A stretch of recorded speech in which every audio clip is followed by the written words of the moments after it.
उम्मीद है आप सब लोग मस्त होंगे और होने भी चाहिए। इस उम्र में मस्त होना चाहिए, खुश रहना चाहिए।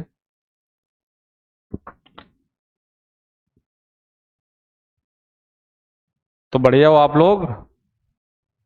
चलो बढ़िया रहने भी चाहिए। बढ़िया बारिश हो रही है, मौसम ठंडा हो रहा है, गर्मी से छुटकारा मिल रहा है।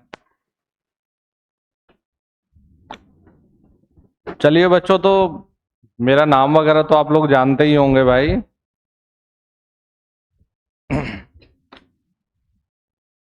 तो आप लोगों को बताना चाहूंगा कि मेरा जो पूरा नाम है, जिसे शॉर्ट में आप लोग रमन सर के नाम से जानते हो। कई बार आपने देखा होगा अलग अलग डॉक्यूमेंट पे जहाँ साइन वाइन होते हैं R K रमन। तो उसकी जो फुल फॉर्म है उससे शुरू करते हैं। उसकी फुल फॉर्म है रजनीश कुमार रमन। लेकिन अब मैं कई बार खुद भी कंफ्यूज हो जाता हूं कि ये रजनीश मेरा ही नाम है क्या। क्यों आप लोगों ने और विद्यार्थियों ने पिछले 12-13 वर्षों में इतना प्यार दिया है, तो जो पहला नाम रहा है, अब डॉक्यूमेंट में तो वही है, लेकिन आपने जो पुरानी चीजें हैं उसको एक नई पहचान दी है। क्योंकि हुआ ये, इस बार जब मैं फ्लाइट से बच्चों आ रहा था तो मैं थोड़ा सा लेट हो गया देहरादून एयरपोर्ट पे। तो वो उन्होंने 2 बार अनाउंस किया। मैं सिक्योरिटी चेक में था, लाइन में लगा हुआ था, कि रजनीश जी जहां भी हो काउंटर नंबर 2A पर पहुंचे, आपकी फ्लाइट जाने वाली है।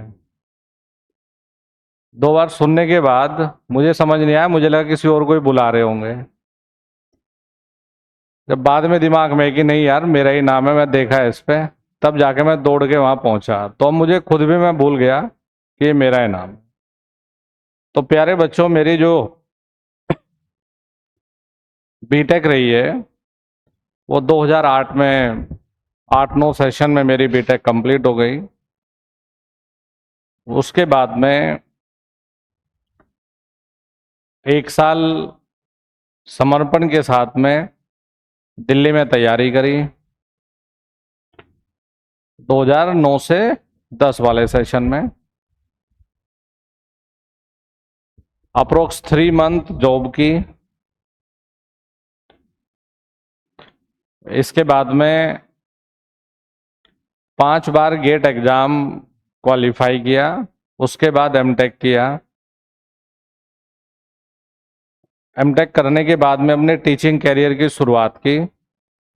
और 2013 में 12-13 के सेशन में मैंने एक बहुत छोटे से कॉलेज में पहले 2 से 3 महीने पढ़ाया। उसके महीने कुछ 2-3 महीने के बाद में हमारे उत्तराखंड में जो उत्तरांचल यूनिवर्सिटी, वहाँ पे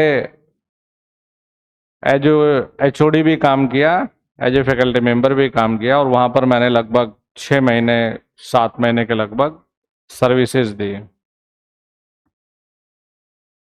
कुछ अच्छा कहें या बुरा कहें, दिल्ली मेट्रो मैनेजमेंट ट्रेनी 5 बार मेरा रिटर्न पास हुआ, इंटरव्यू में फेल हो गया। अब समझ में आता है कि फेल होना अच्छा था। IOCL का इंटरव्यू देने के लिए गए, गेट 2013 के स्कोर पे फेल हो गए। 2012 में BHL का इंटरव्यू दिया, फेल हो गए। लेकिन बढ़िया चीज ये थी कि रिटर्न पास हुए हैं। लेकिन कुछ कमी ये भी रही, जैसे मेरा पूरा जो एजुकेशन रही है, बैकग्राउंड रहा है, वो गांव का रहा है। अब गांव में देखो, आप लोगों को पता ही है कि इंग्लिश का बड़ा लोचा होता है। तो ज़्यादातर ये भी एक कमजोरी रही है, ये भी एक फील्ड रहा है इंटरव्यू में फेल होने का। क्योंकि इंटरव्यू में जब बीटेक वीटेक करके जाते हैं तो ज़्यादातर एक्सपेक्टेशन यही रहती है कि इंग्लिश में इंटरव्यू रहे। तो कई बार वो लोग क्या बोलना चाहते हैं वो हम नहीं समझ पाए, और कई बार हम क्या समझाना चाहते थे वो हम समझा नहीं पाए। ग्रुप डिस्कशन, मैं ये मानता हूँ कि पूरा कम्युनिकेशन का खेल है। तो कहीं ना कहीं हम अपने को उस क्षेत्र में हमने कम माना भी है और अभी भी कम है। हमारी जो इंग्लिश है वो बहुत शानदार लेवल की नहीं है, लेकिन अब पढ़ाते पढ़ाते पढ़ाते पढ़ाते उस लेवल की तो हो गई कि इंग्लिश में हम बात भी कर लेते हैं और सामने वाला क्या कह रहा है समझ भी जाते हैं। लेकिन 2012-13 में ऐसे नहीं। तो वो हमारा थोड़ा सा निगेटिव पॉइंट रहा है। इसके बाद में जब हमें समझ आ गया कि हमारा निगेटिव पॉइंट क्या है, हमने थोड़ा बहुत काम भी किया, इस पे सुधार करने की कोशिश भी की। लेकिन कुछ चीज़ें बाई बर्थ होती है, घर का माहौल होता है। अब आप लोग भी इतने समझदार है कि जब घर में इंग्लिश वाला शहर वाला माहौल होता नहीं तो थोड़ा सा चैलेंज यहाँ भी रहता है। इसके बाद 14 से हम लोगों ने इंजीनियरिंग एकेडमी देहरादून की शुरुआत की। और विद्यार्थियों, मैं इसलिए बच्चों आपको ये सुना भी रहा हूँ, समझा भी रहा हूँ कि आप लोगों में से बहुत सारे ऐसे बच्चे होते हैं जो अपने अतीत से भागा करते हैं, और बहुत सारे ऐसे बच्चे होते हैं जो सुनने को देखकर डरते हैं। लेकिन वो ये भूल जाते हैं कि हर चीज की शुरुआत सुनने से ही होती है। सुनने, फिर 1, फिर 2। जब हम लोगों ने एकेडमी की शुरुआत की 14 में, तो लगभग 4 to 5 मंथ तक एक सिंगल स्टूडेंट एकेडमी में नहीं था, कि उन लोगों में अवेयरनेस नहीं थी कि जूनियर इंजीनियर की तैयारी भी होती है। मैं 2014 की बात कर रहा हूं, और खासकर हमारी वाली बेल्ट में तो नहीं थी। जो वेस्ट यूपी वाली बेल्ट है उसमें थोड़ा सा अभी भी अभाव है। मुजफ्फरनगर, मेरठ, वो पूरी बेल्ट हो गई, सहारनपुर, उधर फिर देहरादून, वो वाली बेल्ट में उतनी अवेयरनेस अभी तक भी नहीं है। आपकी एकेडमी की शुरुआत मेरी सैली यूनिवर्सिटी से आया करती थी 27,212 रुपये, 27,212।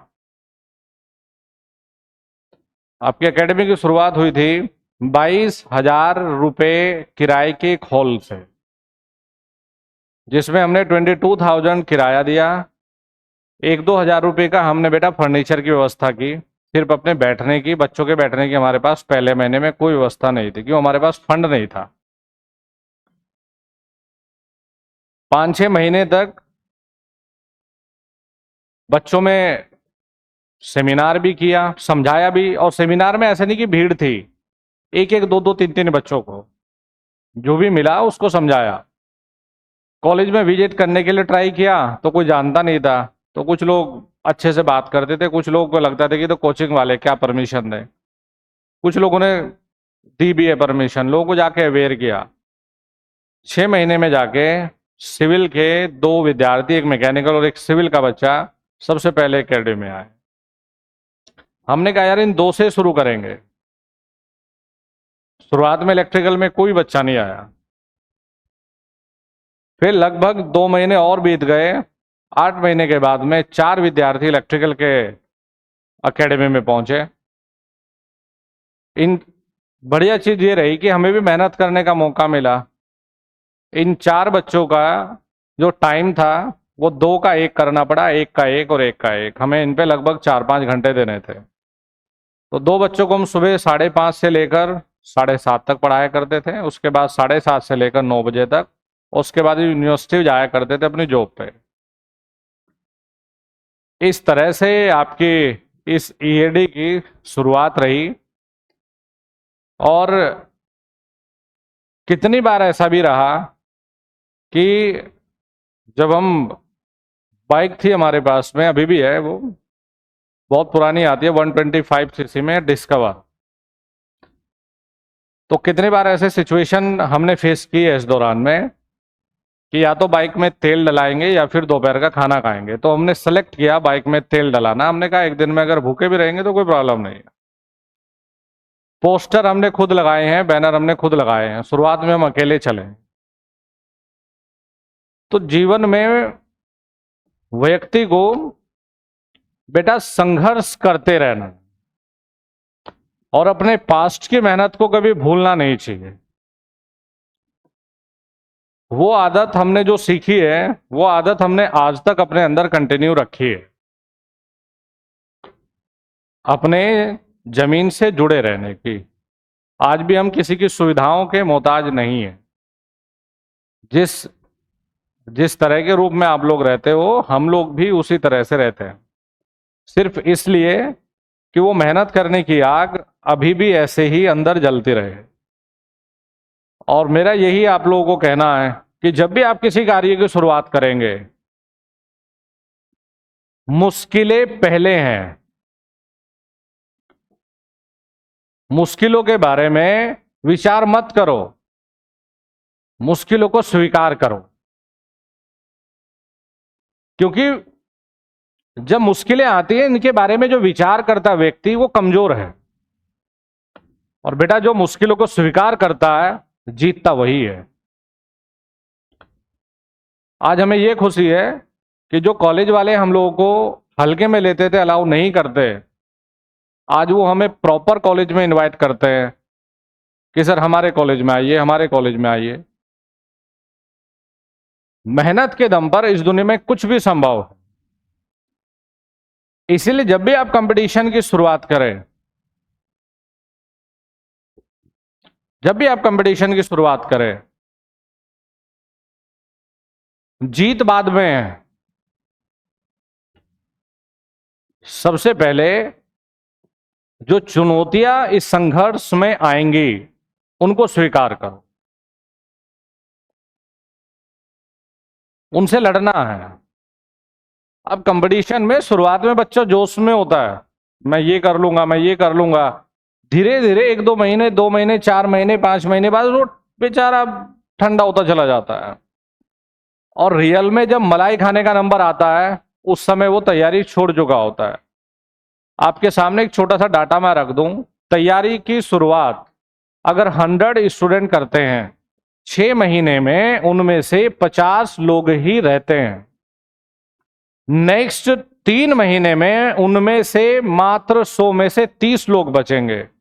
और 1 साल जाते जाते 18-20 लोग ऐसे मिलेंगे जो 1 साल में अपने कोर्स को कंप्लीट खत्म करेंगे। और वही 20% लोग ऐसे हैं जो कंपटीशन में है। जिन लोगों ने अपनी तैयारी को पूरा रंग दिया ही नहीं, बेटा वो लोग कंपटीशन में कभी ना थे ना कभी होंगे। लड़ाई उन्हीं लोगों के बीच में है जो लास्ट तक खिलाड़ी डटे रहते हैं। कई बार बच्चे को घबराहट होगी, कई बार बच्चा रास्ते से भटक जाएगा, उसके लिए हम हैं। हमने ईडी के एल्गोरिथम को, मैनेजमेंट को इस तरह से सेट किया है कि हमारे बीच में, किसी टीचर के बीच में और स्टूडेंट के बीच में कोई गैप ना हो, कोई थर्ड पर्सन बिल्कुल ना हो। क्योंकि जहां थर्ड पर्सन मतलब ये है कि कहीं ना कहीं कम्युनिकेशन गैप है। यदि आपको कुछ दिक्कत है, आपको कुछ सवाल नहीं आता, आप टीचर से डायरेक्ट बात करिए। इलेक्ट्रिकल में कोई टेंशन इसलिए नहीं, हम है। आपकी डायरेक्ट जो डीलिंग है, डायरेक्ट जो लेना देना है, वो हमसे है। एक इंपॉर्टेंट चीज और कहूंगा आपको कि बहुत सारे लोगों में कुछ एक गलतफहमी है। ये रीना नाम की जो लड़की है, ये देहरादून बैच में। बहुत लोगों को ये गलतफहमियां हैं कि रमन सर तो यहां नहीं पढ़ाएंगे। इस वीडियो को मैंने रिकॉर्ड पे इसीलिए लगाया। और रमन सर यहां नहीं पढ़ाएंगे तो क्या भाई चंद्रयान 3 में जाके चंद्रमा पे क्लास लेंगे? कहां पढ़ाएंगे भाई? तो मेरी समझ में ही नहीं आता कि ये सब ऐसे लोग आते कहां से हैं। देहरादून में जो ऑफलाइन बैच हमने स्टार्ट किया था, वो हमने बाइंड अप कर दिया। क्यों? 1 महीना मैंने ट्राई किया, आना जाना। यार हम लोगों की भी बॉडी की एक लिमिटेशंस है। आप एक जगह रखिए, हमें जितनी मर्जी क्लासेस दिलवा लो, लेकिन हर 10-12 दिन में यार 1,000 का ट्रैवल करना इधर उधर सरदर्दी है। मैंने कहा जहां करेंगे एक जगह करेंगे, जम के करेंगे। देहरादून में जो ऑफलाइन बैच हम लोगों ने शुरू किया था वो हम लोगों ने आगे कंटिन्यू नहीं किया। तो जब वहां कोई ऑफलाइन बैच नहीं है तो भाई सर कहाँ पढ़ाएंगे, शैलेंद्र सर कहाँ पढ़ाएंगे, टीम कहाँ पढ़ाएगी। और आपको अगर ये डेमो सेशन में मैं दिखाऊं तो जिस दिन आपकी विदाई पार्टी करेंगे उस दिन भी आपको हम यही दिखेंगे। जिस दिन हम आपके एक सब्जेक्ट खत्म करेंगे तब भी हम यही होंगे, 2 करेंगे तब भी यही होंगे। तो मेरा ये जो पूरा शेड्यूल है पूरा 1 ईयर प्लान है, ना कि मेरा 2 महीने 3 महीने का प्लान है। और यार जो सोशल मीडिया पे है ही नहीं, बंद कमरे में किए गए वादे आसानी से तोड़े जा सकते हैं। ईएडी पूरा का पूरा सोशल मीडिया पे है, यूट्यूब पर है, फेसबुक पर है, इंस्टा पर है, अलग अलग से 6-7 चैनल है। पॉलिटेक्निक वाले बच्चों का अलग है, एनडीए वाले बच्चों का अलग है। तो जरा सोचकर देखो, अगर हम लोग आपको चीट करें या मैंने कहा कि हम क्लास लेंगे और ना ले, तो जरा सोचकर देखिए कि सोशल मीडिया पर आप लोग नेगेटिव इम्पैक्ट क्या देंगे। तो जिसके पास में ये सोशल मीडिया है ही नहीं उसे किस चीज का डर है। लेकिन दोस्त हमारी जो इमेज है वो बच्चों के दिलों में है। अगर बच्चे ये बोलेंगे कि सर ने हमें धोखा दे दिया, ये दे दिया, तो हमारी इमेज पे सीधे सीधे प्रभाव पड़ेगा।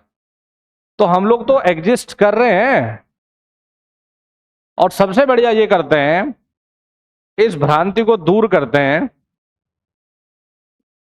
ये वाले जो बैच है नेक्स्ट आने वाले जुलाई तक आपके बैच का टोटली सिलेबस फिनिश करके आपकी विदाई पार्टी करते हैं। तो भैया आप ही लोग मार्केट में जाके ये कहोगे ना कि भैया सर कहीं नहीं जा रहे, जनवरी फरवरी मार्च अप्रैल जुलाई जुलाई सब सर यही है। तो जरा सोचने की बात यह है, ये प्रयागराज में पहला बैच है।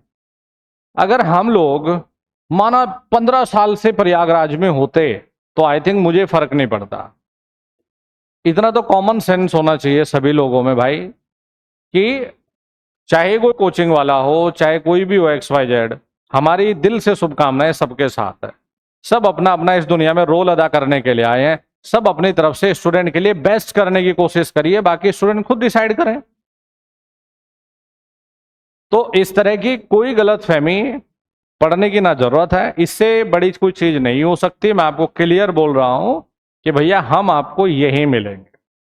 जैसे होली दिवाली पे छुट्टी होगी, जब आप जाते हैं तो मतलब हम भी जाएंगे भाई। 1-2 महीने में घर आपका भी जाना होता है भाई, 1-2 महीने में हमारा भी परिवार है भाई, 2-3 दिन के लिए हमें भी जाना ही पड़ेगा। लेकिन जब वहां कोई बैच नहीं है तो मैं वहां पे 15 दिन देके क्या करूंगा, जरा सोचने की बात है। जब मुझे पता है कि मेरे बैचेज यहाँ है तो ज्यादा से ज्यादा समय मेरा यहीं जाएगा। 1-2 महीने में तो तुम्हारी भी बिना बताए छुट्टी हो जाती है भाई, तो मैं तो फिर भी बता के करूंगा कि नहीं भाई मैं फ्राइडे को जाऊंगा संडे को आ जाऊंगा। ये तो नॉर्मल है यार, इसमें कौन नहीं लेता छुट्टी। लेकिन पूर्णतः यहीं पे पूरी टीम रहेगी, मतलब रहेगी।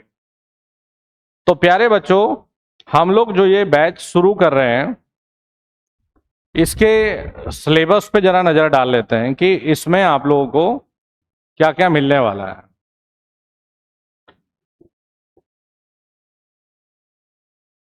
जैसे इसमें हम लोगों ने जो सिलेबस लिखा है वो एक्सप्लेन करके हम लोगों ने नहीं दिया, नॉर्मल हम लोगों ने सब्जेक्ट लिख दिया। तो इसका भी जरा फोटो लेके अपने पास रखिएगा और बोल दीजिएगा कि सर आपने ये हमें कहा था लेकिन आपने ये पढ़ाया नहीं है। कुछ तो होना चाहिए ना आप लोगों के पास में भी। वैसे ये जो वीडियो है प्रॉपर रिकॉर्ड हो रही है और ये भी आपकी यूट्यूब पर अपलोड की जाएगी, ताकि आप लोगों पे एक प्रूफ रहे कि सर आपने ये कहा था कि हम इसमें बेसिक फिजिक्स पढ़ाएंगे, सर आपने नहीं पढ़ाया। तो इलेक्ट्रिकल इंजीनियरिंग में हम जो एग्जाम को बेटा टारगेट करेंगे वो रहता है हमारा प्रायोरिटी यूपीपीसीएल जेई। क्योंकि एक बेनिफिट ये मिल जाता है कि यूपीपीसीएल जेई इतना वास्ट सिलेबस रखता है कि आपको बाकी किसी एग्जाम के लिए अतिरिक्त कुछ पढ़ने की जरूरत नहीं है। इसमें एसएससी जेई अपने आप कवर हो जाता है, यूपीएमआरसी कवर हो जाता है। चाहे आपका रेलवे एग्जाम आ जाए, पहली बात रेलवे का सिलेबस चेंज होगा, नहीं भी होता है तो चाहे आपका सीबीटी 1 हो चाहे आपका सीबीटी 2 हो, इसी कोर्स में आपका कंप्लीट हो जाएगा। आपको सिंगल, चाहे वो गणित हो, चाहे वो साइंस हो, चाहे वो जनरल स्टडीज हो, किसी के लिए एक्स्ट्रा पेमेंट करने की कोई जरूरत नहीं है। तो इस बैच का टॉपिक शुरू करने से पहले आपको कुछ सब्जेक्ट मैं नोट करा दूं भाई।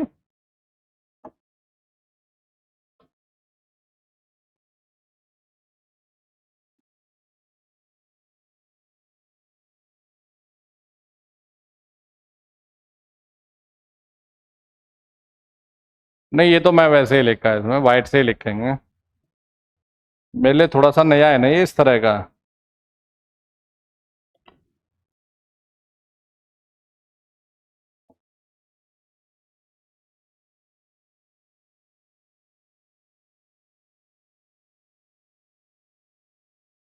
पहला जो सब्जेक्ट रहेगा इसमें,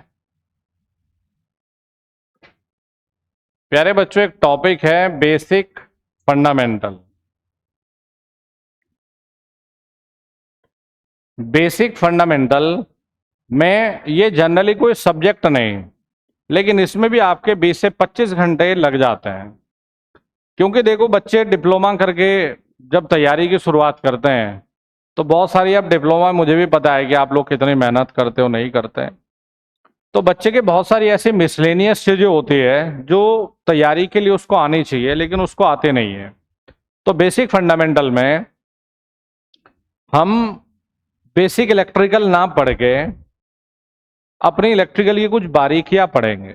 जैसे इलेक्ट्रिकल इंजीनियरिंग की शुरुआत कहां से हुई, इलेक्ट्रॉन की कहानी क्या थी, ड्रिफ्ट वेलोसिटी, अपवाह वेग जिसे आप बोलते हो, उसकी कहानी क्या है, रियल में धारा का मतलब क्या था, वोल्टेज का मतलब क्या था, ओम का नियम एक्चुअली क्या है हमारा। तो इस तरह के जितने भी बेसिक चीजें हैं, रेजिस्टेंस बड़ा ही इंपॉर्टेंट टॉपिक है अपने आप में। रेजिस्टेंस 10 से 12 घंटे का टॉपिक होता है बेटा। तो यहाँ पर हम लोग सीखने वाले हैं बेसिक फंडामेंटल। थोड़ा सा फिजिक्स का पोर्शन इसमें हमें पढ़ना पड़ेगा, क्योंकि जब तक हमें फिजिक्स नहीं आएगी तो हम इलेक्ट्रिकल या कोई भी मैकेनिकल सिविल इंजीनियरिंग सीख नहीं सकते। थोड़ा सा मैथमेटिक्स इसमें सीखना पड़ेगा। जैसे मैं तो ये मान के चला हूं कि आप जीरो हो, जीरो का मतलब है कि भाई जोड़ना घटाना गुणा भाग तो आती ही होगी आपको, लेकिन जैसे एलसीएम सिखाना होता है कई बार, एक सवाल उसका बता देंगे, लाइन की समीकरण होगी, ट्रिगोनोमेट्री होगी। क्योंकि हम लोग अच्छे इंजीनियर तब तक नहीं बन सकते जब तक हमारा बेसिक मैथ अच्छा ना हो। रही इक्वेशन, इक्वेशन तो आप ऐसे बना लोगे, लेकिन इनको सॉल्व करने के लिए मैथ यानी गणित की थोड़ा सा बेसिक जानकारी होना जरूरी है। एक सब्जेक्ट है जी फिर आपका basic electrical engineering. Basic electrical engineering में बेटा डीसी सर्किट एनालिसिस, फिर आप सीखते हैं थ्योरम। थ्योरम में हमारे पास 10 थ्योरम है अलग अलग से। उसके बाद में आप लोग जो पढ़ेंगे वो रहता है फंडामेंटल ऑफ एसी। इसके बाद में बेटा आप लोग सीखोगे AC circuit analysis, resonance, three phase system. हमने बेसिक को जनरली 2 अलग अलग सब्जेक्ट में तोड़ा है, क्योंकि ज़्यादातर जो चीज़ें हैं, अगर मैं एक ही सब्जेक्ट को खींचता जाता तो बच्चा कहीं ना कहीं बोर हो जाता चला जाता है। फिर बेसिक के जस्ट बाद में मशीन की शुरुआत करेंगे, लेकिन मशीन तब तक समझ नहीं आएगा जब तक मैग्नेटिज्म नहीं पकड़ोगे। तो इसमें थोड़ा सा हमने रूप बदला बेटा ये सिलेबस का, और इसमें एक सिलेबस में हमने एक नया सब्जेक्ट दिया आपको अलग से, नेटवर्क एनालिसिस। वैसे ये बेसिक इलेक्ट्रिकल इंजीनियरिंग का ही आप पार्ट समझ सकते हैं। इसमें हम इलेक्ट्रोस्टैटिक सीखेंगे, इसमें हम लोग 2 पोर्ट नेटवर्क सीखेंगे, इसमें लाप्लास ट्रांसफॉर्म हम लोग पढ़ेंगे, इसमें ट्रांजिएंट हम लोग पढ़ेंगे, इसमें ग्राफ थ्योरी हम लोग को पढ़ने को मिलेगा। जैसे पहले 2023 से पहले ग्राफ थ्योरी बेटा जेईई में नहीं आता था, लेकिन अब एग्जामिनर को कुछ ना कुछ नया चीज चाहिए। तो एसएससी में इस बार एक सवाल लास्ट टाइम ग्राफ थ्योरी का था, तो इस वजह से ग्राफ थ्योरी हम लोगों को करवानी पड़ेगी। जैसे टाइसेट मैट्रिक्स क्या होता है, कट सेट मैट्रिक्स क्या होता है, छोटे छोटे से टॉपिक होते हैं। और फिर इसके लास्ट में हम जिक्र करेंगे मैग्नेटिज्म। मैग्नेटिज्म एसएससी जेई में 5-6 नंबर का आ जाता है और बिना मैग्नेटिज्म के आप मशीन को समझ नहीं सकते। इसके बाद में कनेक्ट करेंगे मैग्नेटिज्म से इलेक्ट्रिकल मशीन को।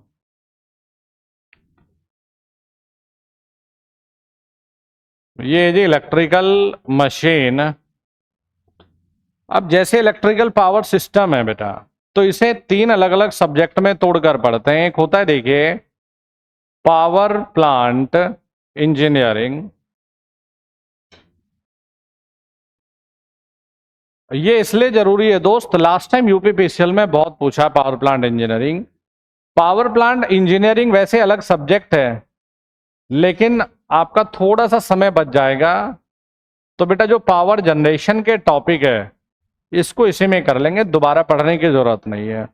पावर जनरेशन में वैसे रिन्यूएबल एनर्जी रिसोर्सेज आ जाते हैं, लेकिन आपके सिलेबस में, आपके डिप्लोमा सिलेबस में रिन्यूएबल एनर्जी रिसोर्सेज एक अलग सब्जेक्ट के रूप में ही लिया गया है, तो उसको अलग ही पढ़ते हैं।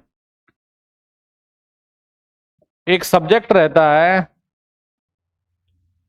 Transmission and distribution. Transmission and distribution बेटा एक रहता है आपका एसजीपी, जिसे आप लिखते हो स्विच गियर एंड प्रोटेक्शन। ये भी काफी लेंथी सब्जेक्ट है, तो ये तीनों को मिलाकर हम लोग पूरा पढ़ेंगे जी। आते रहिए। पावर सिस्टम, इसी में बेटा एक सब्जेक्ट होता है रिन्यूएबल एनर्जी रिसोर्सेस।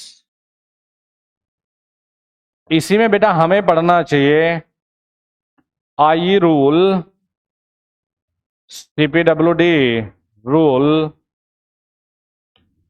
आपने सुना होगा देखो ना, एस्टिमेटिंग एंड कॉस्टिंग, तो डिप्लोमा में ये टॉपिक को तोड़ के पढ़ाता है। इसके साथ में ही बेटा यहां पर पढ़ते हैं हम लोग earthing, wiring, symbols and tools. ये पूरा हमारा एस्टिमेटिंग एंड कॉस्टिंग का है, लेकिन अगर इसे अपने इलेक्ट्रिकल से रिलेट करना है तो बेटा आपको ये सीखना चाहिए पावर सिस्टम के साथ में ही। तो अगर हम रियली में देखें तो बेटा ये सब्जेक्ट हमारे हैं टोटल, ये हमारे पावर सिस्टम के अंतर्गत ही कवर होते हैं सारे के सारे। तो पूरी इंजीनियरिंग में सबसे बड़ा जो पोर्शन है वो मशीन और पावर सिस्टम का रहेगा, लेकिन सिर्फ पावर सिस्टम का मतलब ये नहीं है। Renewable energy resources, I rule, CPWD, earthing, wiring, symbols and tools, ये सब हमारा पावर सिस्टम के अंतर्गत रहेगा। एक सब्जेक्ट आपने पढ़ा होगा मेजरमेंट।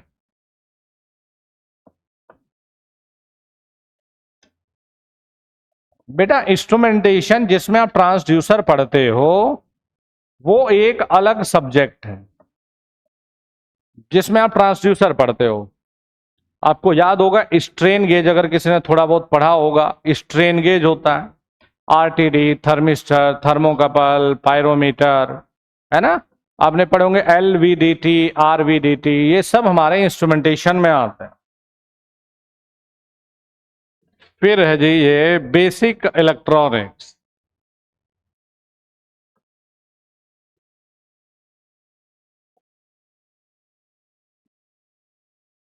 फिर रहता है बच्चों ये बेसिक इलेक्ट्रॉनिक्स अलग है, एनालॉग इलेक्ट्रॉनिक्स अलग है। और आजकल अगर नौकरी चाहिए तो जितना आप इलेक्ट्रिकल सेक्शन को इंपॉर्टेंस देते हैं उतना बराबर इंपॉर्टेंस इलेक्ट्रॉनिक्स के सब्जेक्ट को देना पड़ेगा। डिजिटल डिजिटल इलेक्ट्रॉनिक्स है।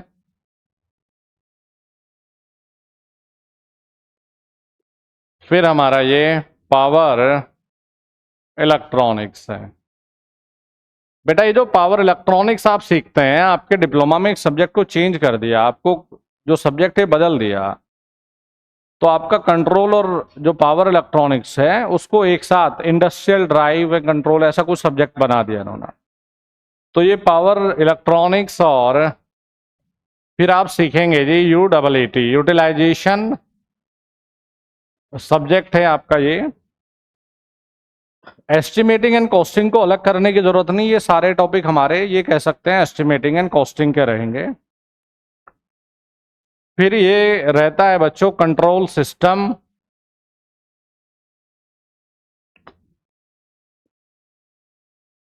फिर ये रहने वाला है माइक्रो प्रोसेसर,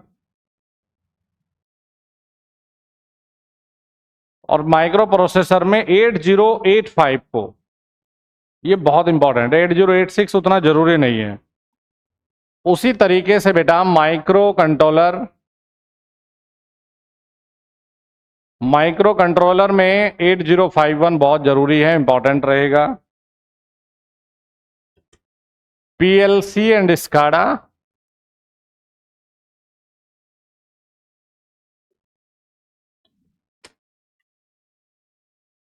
एक सब्जेक्ट है, इसको आने वाले UPPCL के लिए ज़्यादा जरूरी मैं कहूँगा, इन्वायरमेंट एंड पॉल्यूशन कंट्रोल।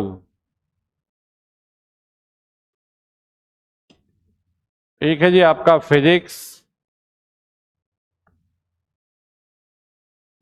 एक है केमिस्ट्री, और जो बच्चा पुराने से जुड़ा हुआ है उसको पता होगा लास्ट टाइम हमने जबरदस्ती इनको मैथ पढ़ा के भेजा था, तो बेटा मैथ को जरूर पढ़ के जाइएगा।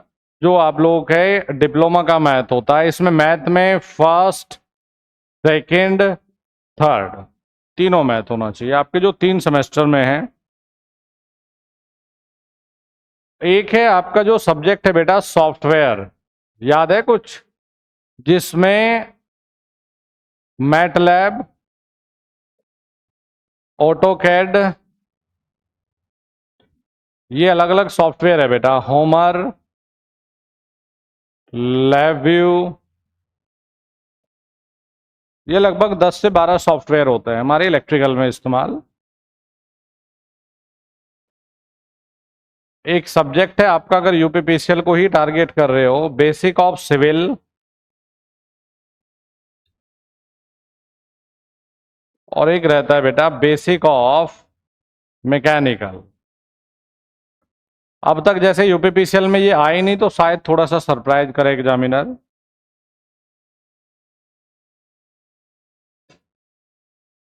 एक आपका इंस्टॉलेशन एंड मेंटेनेंस, अरे पढ़ाइए या सुना ही होगा बेटा। एक होता है मटेरियल साइंस, और एक सब्जेक्ट आपका होता है ये मैनेजमेंट का। एक सब्जेक्ट है आपकी इंसानियत को अच्छा करने के लिए, ह्यूमन वैल्यू, ताकि पढ़ाई के साथ साथ इंसान भी बने, इसके विषय में सिखाया जाता है ह्यूमन वैल्यूज। बेटा ये आपका, अगर आप UPPCL जैसे एग्जाम को टारगेट करें, इसमें कम कुछ नहीं हो सकता, 1-2 बढ़ ही सकता है, हर एक की अपनी इंपॉर्टेंस है। लेकिन कुछ चीजें इसमें ऐसी है जो बहुत कम समय लेगी, लेकिन कुछ चीजें ऐसी है जो बहुत ज्यादा समय लेगा। जैसे जो इसमें बहुत कम समय लेता है, जैसे आप सॉफ्टवेयर वाले पार्ट को ले लीजिए, मतलब इतना टाइम नहीं लगता। जैसे आप basic of civil, basic mechanical, installation, material, management, human value, PLC SCADA. PLC SCADA में तो फिर भी हमें लगभग 15 घंटे से ज़्यादा ही लग जाते हैं PLC पढ़ाने में। स्काडा थोड़ा छोटा है, लेकिन PLC काफ़ी ठीक ठाक है, लेंथी है। तो ये सिलेबस को अगर आप SSC पॉइंट ऑफ व्यू से डालेंगे, तो SSC में सिर्फ ये पढ़ के काम चल जाता है, basic fundamental, basic electrical, network, electrical, ये वाला section, measurement, instrumentation, basic electronics, ये भी करने की जरूरत नहीं। इसका सिर्फ एक टॉपिक पढ़िएगा SSC के लिए, ऑपरेशनल एम्पलीफायर, बाकी नहीं।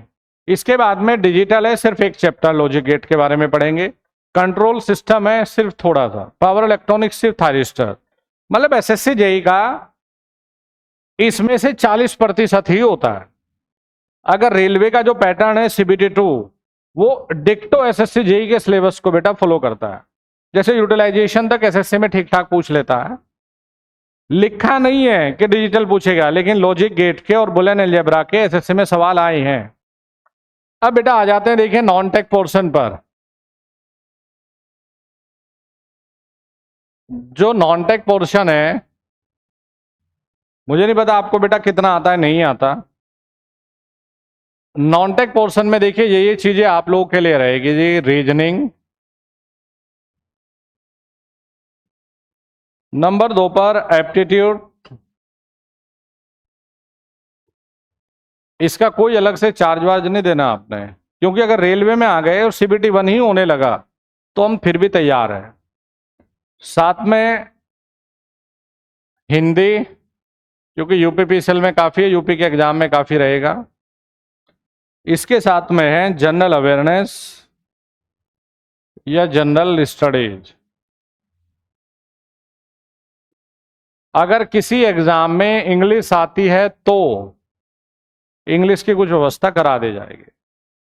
जनरल स्टडीज में ही आपका बेटा एक सेक्शन है, यहां भी पढ़ाया है, यहां भी रहेगा जनरल साइंस। जनरल साइंस को इसलिए हल्के में मत लेना, क्योंकि देखो जब हम 50 नंबर के बारे में सोचते हैं एसएससी में,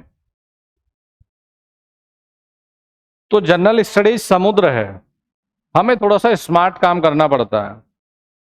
तो प्रीवियस ईयर को अगर हम बेस मानकर चलें तो बेटा जनरल स्टडीज में आप आसानी से बहुत कम पढ़ के 20 से 25 नंबर ला सकते हैं 50 में से। और कहा यह जाता है एसएससी में कि अगर कोई जनरल स्टडीज वाले पोर्शन में 25 नंबर ले आए तो फिर वो टॉपर है। क्यों? रीजनिंग 50 में से 40-45 बच्चों के नंबर आते हैं। टेक्निकल एसएससी बहुत आसान पूछता है, ज़्यादा कुछ मुश्किल नहीं पूछता। इसीलिए जीएस में थोड़ा सा स्मार्टली हम चलेंगे। जैसे इंटरनेशनल ऑर्गेनाइजेशन से 3 सवाल पूछ रहा है, 1857 के बाद में 1842 तक 3-4 सवाल पूछता है। ज्योग्राफी में वर्ल्ड ज्योग्राफी के 20-22 सवाल से ऑब्जेक्टिव 3-4 ऑब्जेक्टिव पूछ लेता है। सबसे हर एक कॉन्टिनेंट या महाद्वीप की सबसे ऊंची चोटी पूछ लेता है, कुछ जलप्रपात पूछ लेता है। तो लगभग 20-25 नंबर के लिए बहुत आसानी से प्लान किया जा सकता है। ये आप लोगों का सिलेबस है जो यहाँ पर रहेगा।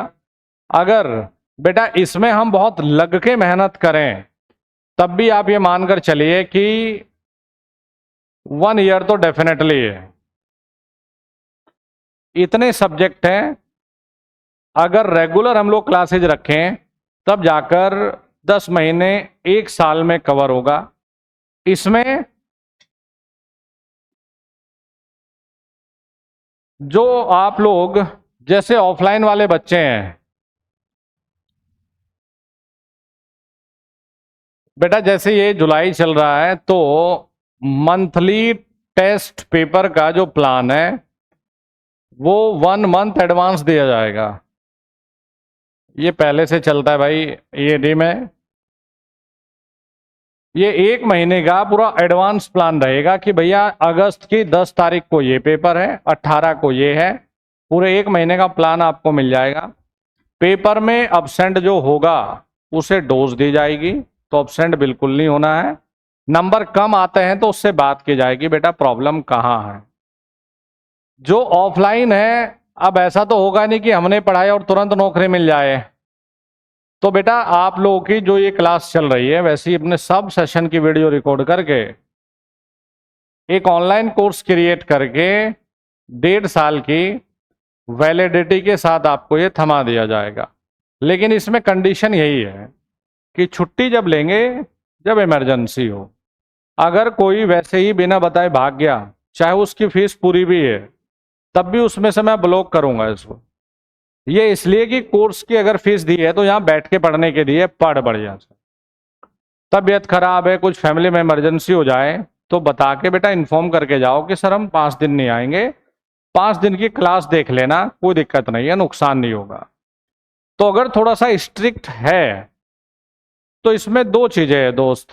पहली है कि हम आपको सीरियस लेते हैं, और दूसरी है कि माँ बाप बड़े उम्मीदों के साथ बच्चे को भेजते हैं, चाहे वो इलाहाबाद भेजे, दिल्ली भेजे, मुंबई भेजे, कहीं भी भेजे, तो उम्मीदों के साथ भेजते हैं। और मैं ये मानता हूँ जो इस दुनिया में अपने माँ बाप का नहीं हो सकता, उनके सपनों को पूरा करने के लिए नहीं सोच सकता, वो इस दुनिया में किसी के प्रति ईमानदार हो ही नहीं सकता। हमने कहा हार पहले है जीत बाद में, लेकिन जितनी ताकत है बेटा उतनी लगा तो दो, उसके बाद देख लेना जो भी होता है। लेकिन वही है कि लड़ाई हमने लड़ी नहीं और हम पहले ही कहते ना जी ना, मेरे बस की बात नहीं। जब एक बार निर्णय लेना है, आगे बढ़ गए, तो फिर पीछे मुड़ के 6 महीने बाद देखना मैं मूर्खता समझता हूं। अगर किसी को अपने ऊपर संदेह है कि मैं तैयारी नहीं कर सकता, तो बेटा वो शुरू ही मत करो। लेकिन अगर किसी को ये इरादा मजबूत है कि मुझे करना है और तैयारी शुरू नहीं करनी, एग्जाम फोड़ना है, तो प्रभु अपने आप से ऐसे हिसाब किताब रचेगा कि आप लोग एग्जाम पास करेंगे। सब चीजें आपके इसके खेल है बस। तो चलिए बच्चों, आइए अब आपको एक एकेडमी का जो टूर है वो तो हमने करा दिया। रही सिलेक्शन की बात, बहुत सारे बच्चे ये भी पूछ लेते हैं, वैसे मैगजीन भी ये छपाई है, वैसे आप यूट्यूब पे पूरा विजिट कर सकते हैं, आप कम्युनिटी पोस्ट देख सकते हैं। जो फर्स्ट बैच रहा अभी अभी रिसेंट में कंप्लीट ही हुआ, कल रात उड़ीसा में रिजल्ट आया, तो उसमें भी एक बच्चे का मैसेज आ गया, मैं ऑफलाइन की बात कर रहा हूँ भाई, एक बच्चे का मैसेज आ गया कि सर हो गया सिलेक्शन, बढ़िया लगा। तो अभी जो रिसेंट में बैच खत्म नहीं हुई उनसे भी रिजल्ट है। और 2018 कोरोना से पहला जो बैच था, मेरे लिए बढ़िया ये चीज़ है और ईडी के लिए कि उस बैच के मेरा हर एक स्टूडेंट सिलेक्टेड है, हर जगह कहीं ना कहीं किसी ना किसी विभाग में बैठा। और जैसे राहुल है, जैसा सोहन बिस्ट एक लड़का रहा, अभी एक एकेडमी में ये सर राजेश जी जो कंटेंट में काम भी करते हैं, तो वो आईटीआई इंस्ट्रक्टर के टॉपर है, अभी ज्वाइनिंग नहीं मिली। तो 2018 के जितने भी बच्चे थे वो कहीं ना कहीं बेटा प्लेस्ड है। आप पूरा प्रॉपर जाके वेबसाइट विजिट करिए, आप जाके अपना कम्युनिटी चेक करिए चैनल की, आपको पता चल जाएगा। और ये कहीं ना कहीं सिलेक्शन कन्वर्ट जो हुए हैं वो बच्चे की मेहनत से ज़्यादा हुए हैं, और थोड़ा सा बस हमारा मार्गदर्शन रहा है। बाकी तो करना बेटा आप ही लोगों ने है, हम लोग सिर्फ ये बता सकते हैं कि बेटा ये रास्ता सही है, ये गलत है, चलना आपका काम है। तो भाई पढ़ाने से पहले मैं एक चीज़ और क्लियर कर दूं, बैच ज्वाइन करने का मतलब सिलेक्शन की गारंटी बिल्कुल नहीं है। इसलिए नहीं है कि हमने पूरी मेहनत कर दी, तुम लोगों ने कहा हम एक पेपर तक नहीं देते, घर जाके किताब नहीं उठाते, तो कैसे नौकरी मिल जाएगी। 95% आपका योगदान खुद का होगा अपनी सफलता में, हमारा या मेरा आपकी सफलता में मात्र 2-4% योगदान है। एक डायरेक्शन देना, पढ़ाना, काम देना, चेक करना, अगर गलत डायरेक्शन में है तो तुम्हें संभालना, ये मेरी ड्यूटी है। और अपनी ड्यूटी में हम कोई कमी ना पहले रखी ना कभी रखेंगे। एक टॉपिक होता है आपके इलेक्ट्रिकल इंजीनियरिंग में, बहुत सारे बच्चे से पढ़ते भी हैं और बहुत सारे बच्चों को उससे घबराहट भी होती है। तो एक बड़ा ही छोटा सा टॉपिक होता है, और 2018 यूपीपीसीएल में 10 से 12 सवाल उस टॉपिक से थे। तो चलिए उस टॉपिक से शुरुआत करते हैं। रेजिस्टेंस कितने लोगों ने पढ़ा है? हाँ वेरी गुड, शाबाश। कितने लोग ऐसे हैं जो टेम्परेचर कॉफिशिएंट को बहुत अच्छे से समझते हैं? Very good. टेम्परेचर वाले सवाल नहीं देखते आप लोग? टेम्परेचर कॉफिशिएंट सवाल देखते हो, इतने पर इतना है तो इतने पे बताओ, इस तरह के सवाल भी आप देखते होंगे। तो जब आप पढ़ने के लिए आए हो तो 5-7 दिन आपकी थोड़ा सा जम के मेहनत मैं करवाता हूँ। और ऐसा नहीं है कि हम तो डेमो में आ जाए जी, अब हमने तो एडमिशन लेना ही है, तो सर जब मेन सब्जेक्ट स्टार्ट करेंगे तब जाएंगे। मैं ये जो आपको पढ़ा रहा हूँ ये मानो कि ये अतिरिक्त जरूर है, एक्स्ट्रा जरूर है, लेकिन बड़े काम की चीज़ है। तो देखिए बेटा, सबसे पहला जो एक छोटा सा टॉपिक होता है आपके पास में, रेजिस्टेंस, जिसे आप बोलते हो प्रतिरोध। आर से डिनोट क्या करते हो? और यूनिट लिखा करते हो आप ओम।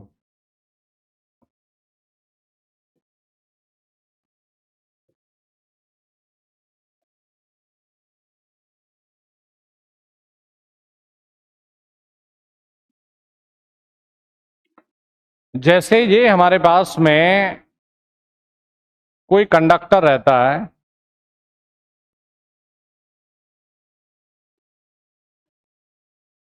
इसके लिए जो क्रॉस सेक्शन एरिया है ये, जिसे आप हिंदी में पृष्ठ क्षेत्रफल कहते हैं। अच्छा, एक चीज और बता दूं आपको कि हिंदी इंग्लिश का कोई इशू और मुद्दा नहीं है।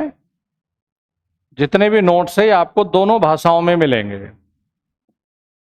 दोनों लैंग्वेज में आपको ये नोट्स मिलेंगे, हिंदी में भी और इंग्लिश में भी। एक बंदे की, एक बैच की ड्यूटी यही है कि प्रॉपर नोट्स को, ये नहीं कि किसी और बैच के, आप ही के बैच के प्रॉपर ट्रांसलेट करके, अगर यहाँ हमने पूरा हिंदी में लिखवा दिया तो उसको इंग्लिश में ट्रांसलेट करेंगे।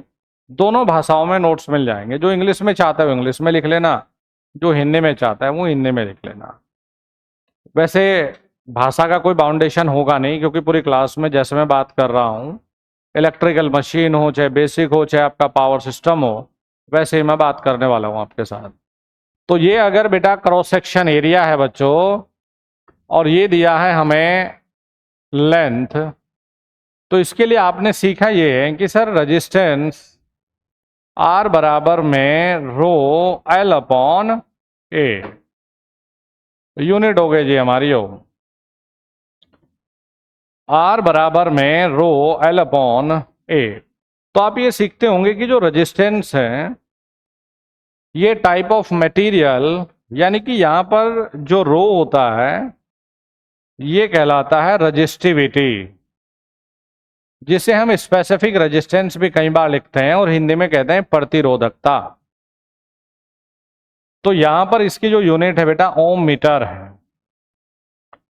एक तो इसके ऊपर डिपेंड क्या करता है, एक ये देखिए लेंथ के ऊपर डिपेंड करता है, जिसे लंबाई बोलते हो। और बेटा एक ये ए यानी कि पृष्ठ क्षेत्रफल यानी क्रॉस सेक्शन एरिया के ऊपर डिपेंड करता है। लेकिन एक ऐसा फैक्टर भी है जो इसमें लिखा नहीं है, वो हम लोग कह रहे हैं, जो देखिए टेम्परेचर। तो प्यारे बच्चों ये टेम्परेचर के ऊपर भी अपना डिपेंड करता है। यानी कि यदि आप टेम्परेचर को चेंज करते हैं तो जो प्रतिरोध है वो बेटा बदलता रहता है। आपने सुना होगा ये कि एक होता है पॉजिटिव टेम्परेचर कॉफिशिएंट, जिसे आप लिखते हो धनात्मक तापमान गुणांक, और एक होता है बेटा नेगेटिव टेम्परेचर कॉफिशिएंट, जिसे आप कहते हो ऋणात्मक तापमान गुणांक। पॉजिटिव तापमान गुणांक का मतलब, जैसे मुझे टॉपिक ये पढ़ाना है आपको कि तापमान का प्रभाव क्या है, तापमान का प्रतिरोध पर क्या प्रभाव पड़ता है। तो धनात्मक तापमान गुणांक का जो मतलब होता है बेटा ये कहलाता है कि अगर तापमान बढ़ेगा तो प्रतिरोध भी बढ़ेगा। और ऋणात्मक तापमान गुणांक का मतलब यह है कि यदि तापमान बढ़ेगा तो प्रतिरोध घटेगा। तो ये दो लाइनें तो मैं तब लिखाऊंगा जब आपको इसे डिटेल में पढ़ाऊंगा। मैं एक टॉपिक आपको कंप्लीट करवाता हूं। देखो बेटा हमने ये कहा कि हमारे लिए ये लाइन डिनोट करती है रेजिस्टेंस को और ये लाइन डिनोट करती है टेम्परेचर को। यहां ले लिया हमने टेम्परेचर यानी कि तापमान, और बेटा ये लाइन ले लिया हमने रेजिस्टेंस।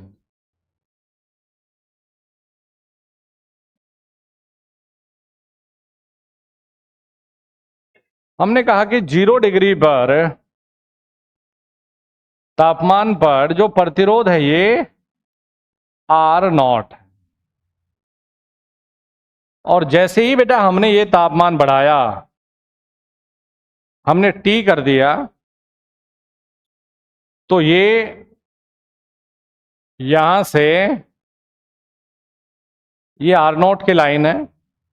हमने कहा जी ये बढ़ते बढ़ते आर टी तक बढ़ गया, टेम्परेचर बढ़ाया तो प्रतिरोध बढ़ गया जी, और ये प्रतिरोध बढ़ के हो गया यहां आर टी। यानी कि जो ये लाइन है,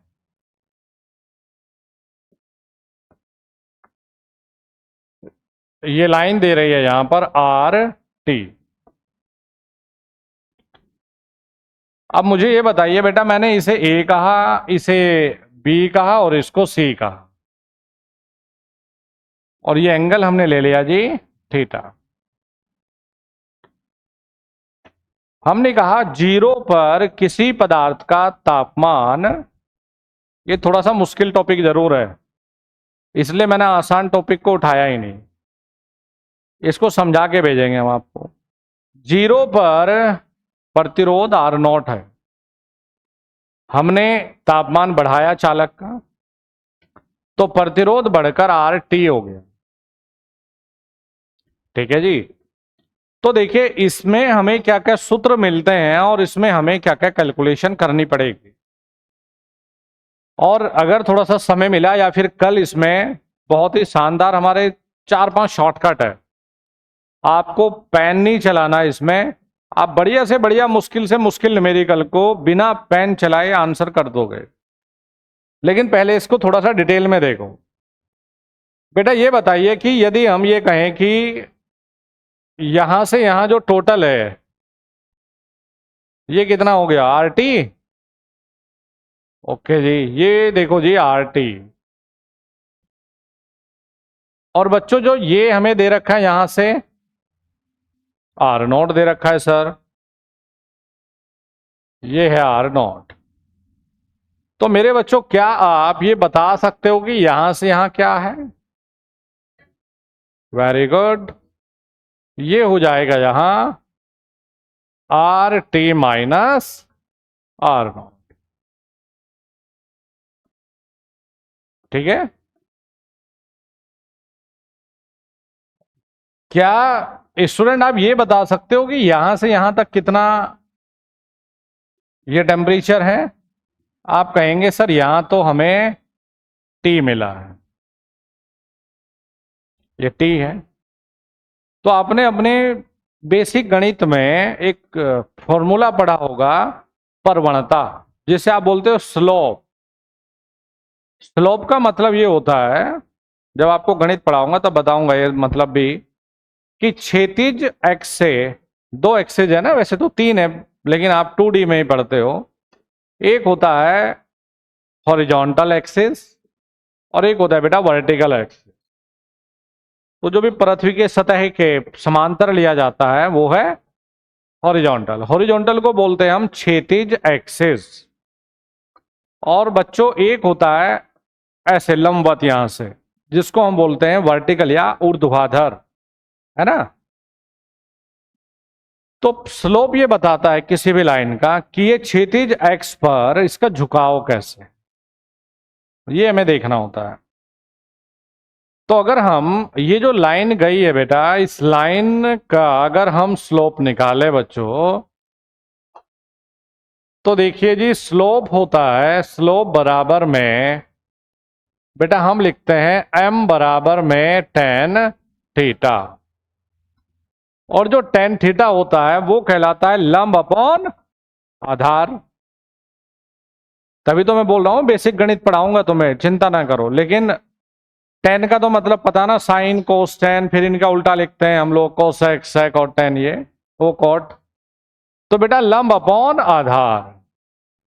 अब इसमें लंब देखिए त्रिभुज में क्या, यही तो है।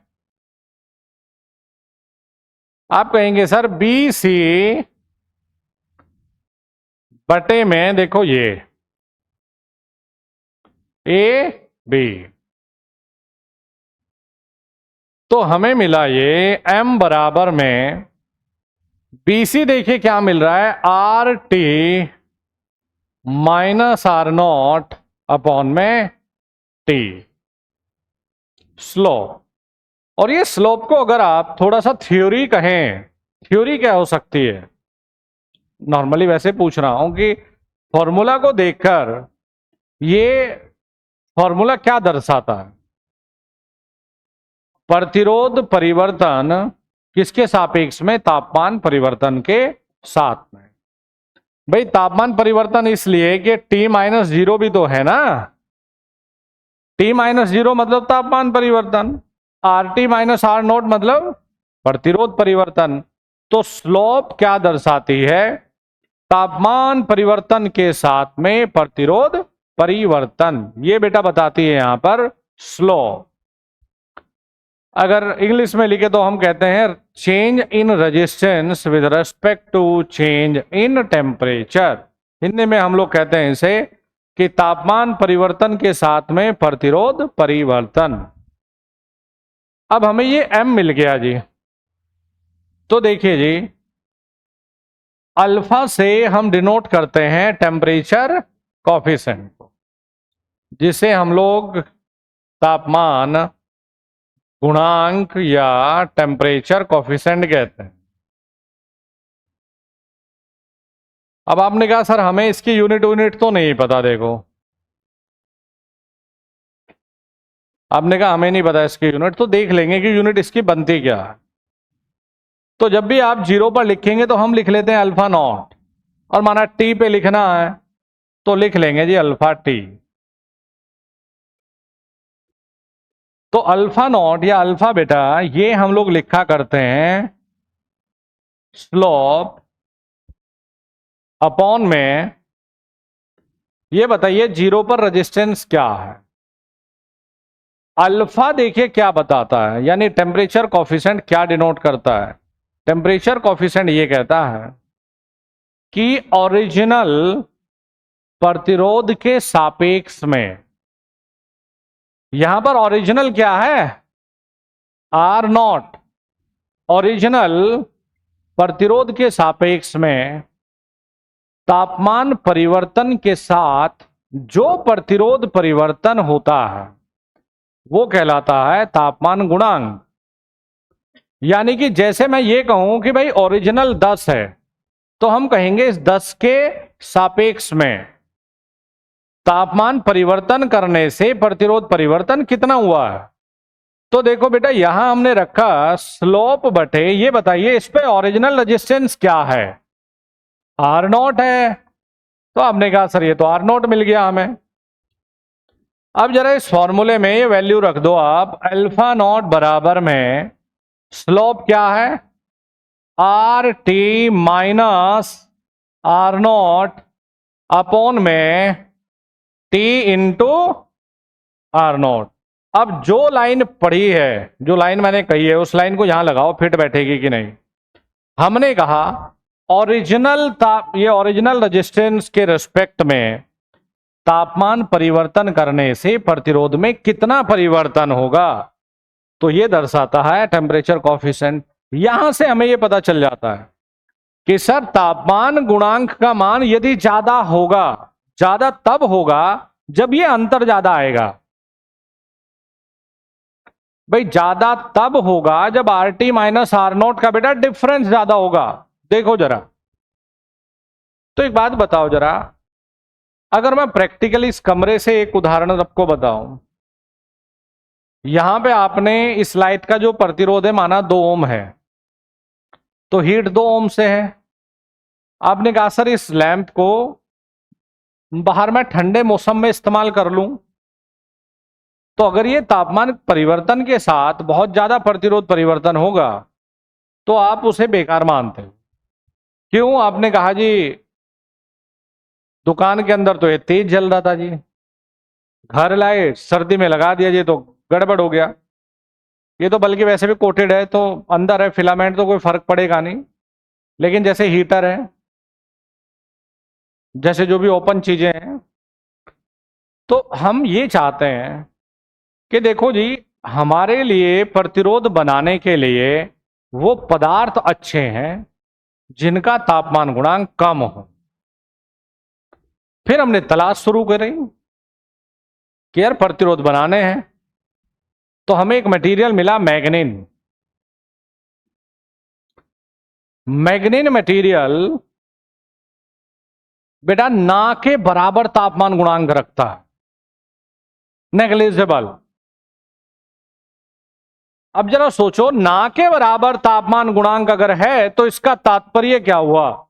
इसका मतलब यह होता है बेटा कि सर तापमान को कितना भी बदल दो, प्रतिरोध वही है। मैग्नीन हमारी पूरे इलेक्ट्रिकल इंजीनियरिंग में प्रतिरोध का जब भी जिक्र आएगा, सबसे बेस्ट मटेरियल हमारे लिए मैग्नीन है। आंसर क्या ऑब्जेक्टिव का? ना के बराबर तापमान गुणांक, यानी कि नेग्लिजिबल तापमान गुणांक। दूसरे नंबर पर आता है बेटा कॉन्स्टेंटन, जिसे कई बार आप किताबों से यूरेका के नाम से भी रट्टा मार रहे हो। पहली चॉइस है मैग्नीन, दूसरी चॉइस है बेटा कॉन्स्टेंटन यूरेका, क्योंकि उसका भी नेग्लिजिबल है। और फिर वही कहा भाई जब कुछ ना मिले तो कॉपर तो है ही, लेकिन कॉपर का उनके तुलना में यूरेका और मैग्नीन के कंपैरिजन में हाई होता है बेटा टेम्परेचर कॉफिशिएंट। तो इसीलिए आज के बाद दिमाग में सेट कर लो कि जब भी कभी तापमान एरर को कम करने का जिक्र होगा, हम बकायदा मेजरमेंट में पढ़ेंगे। हमने कहा ना बेसिक फंडामेंटल में जड़ है, यदि ये बढ़िया है तो आगे तक इंजीनियरिंग बढ़िया है। तो बेटा मेजरमेंट में एक टॉपिक आता है जहां पीएमएमसी, मूविंग आयरन, ये सब पढ़ते हो, मेजरिंग इंस्ट्रूमेंट। तो उसमें बकायदा लिखाया जाता है, सवाल भी बनता है तापमान त्रुटि को कम करने के लिए क्या करेंगे? आप कहेंगे मैग्नीन को इस्तेमाल करें। क्यों? क्योंकि मैग्नीन का टेम्परेचर कॉफिशिएंट नेग्लिजिबल है। तो हमने कहा यहां पर जिसका तापमान गुणांक कम होगा वो हमारे लिए बढ़िया माना जाएगा, जैसे मैग्नीन या कॉन्स्टेंटन। और कुछ ना मिले तो फिर कॉपर को चलाएंगे। तो हमने बेटा यहां पर लिया है, फॉर्मूला मिला हमें अल्फा नॉट बराबर R T minus R naught upon T into R naught. ये हमें फॉर्मूला मिला। चलिए अभी अल्फा टी का फॉर्मूला क्या हो सकता है बोलो जरा? अरे स्लोप तो वही है, लाइन वही है। तो हमने कहा ठीक है सर, लगा देते हैं इसमें फॉर्मूला आर टी माइनस बटे में स्लोप तो वही है टी इंटू टी पर ओरिजिनल बोलो तो आर टी। शाबाश, तो ये हो गया सर आर टी। तो ये हमें मिल गया जी अल्फा टी का फॉर्मूला। हमने दो चीजें देखी अभी, एक अल्फा नॉट और एक अल्फा टी। ये बेटा 0 पर तापमान गुणांक है, ये टी पर तापमान गुणांक है। और हमेशा याद रखना, जैसे अभी मैं आपको जो न्यूमेरिकल पोर्शन के लिए सिर्फ वही पढ़ा रहा हूं इसमें, अदरवाइज जब डिटेल में चलेंगे तो इसमें बहुत सारी चीजें हमें लिखनी पड़ेंगी।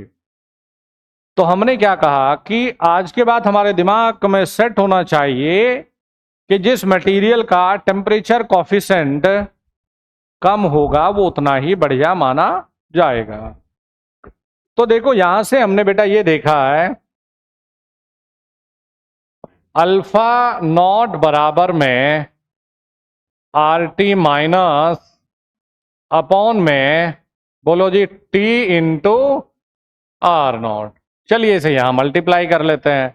तो alpha naught T R naught बराबर में R T minus R not.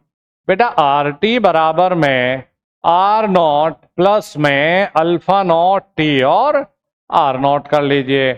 तो आर टी बराबर में ये भी काम करेगा, अभी इसको भी लेंगे हम, ये भी कुछ ना कुछ काम आएगा। इसको समीकरण नंबर हम 3 मानेंगे। इसको चलिए 1 लिख लेते हैं और इसको 2 लिख लेते हैं अभी। तो आर टी बराबर में आर नॉट को बाहर रख लेते हैं, तो 1 प्लस अल्फा नॉट और टी। ठीक है जी। अब जरा मैंने कहा था यूनिट खुद देखिएगा कि यूनिट क्या बनेगी टेम्परेचर कॉफिशिएंट का। बेटा ये तो प्रतिरोध दे रहा है,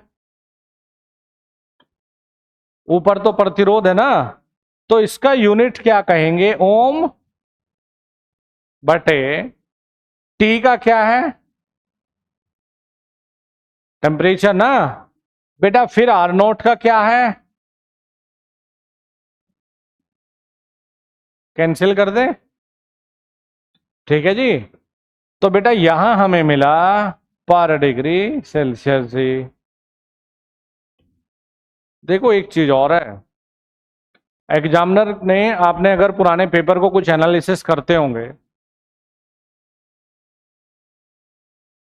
तो मैं जितना एनालिसिस पुराने पेपर को कर रहा हूं, मेरा अंदाजा ये कह रहा है कि सवाल एग्जाम में इजी है, लेकिन उनके ऑप्शन बड़े क्रिएटिव है। आजकल ये ट्रेंड में है, सवाल आसान है लेकिन ऑप्शन बड़े क्रिएटिव बना रहे एग्जामिनर। जैसे correct, not correct, not incorrect, true, false, statement, निम्न में से गलत स्टेटमेंट की पहचान करिए। तो टॉपिक वही है लेकिन ऑप्शन थोड़ा सा घुमा के दे रहा है। जैसे हमने पढ़ा है ओम अपॉन डिग्री सेल्सियस और ओम, एग्जामिनर ये भी कह सकता है, इसमें भटकना नहीं है, मोह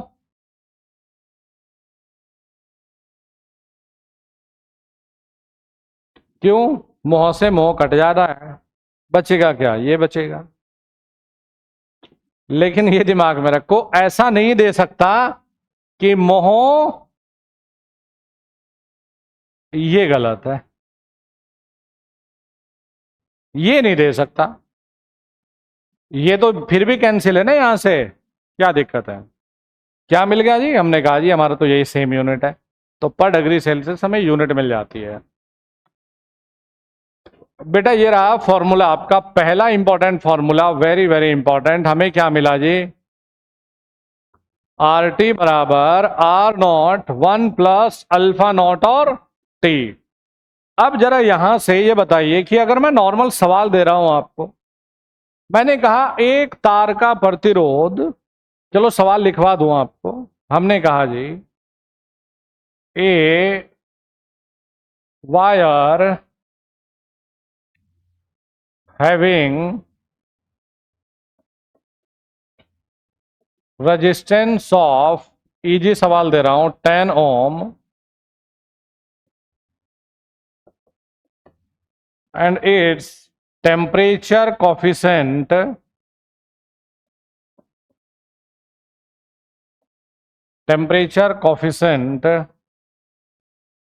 is 0.004 per degree Celsius.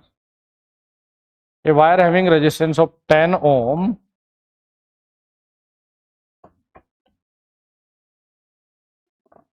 at 0,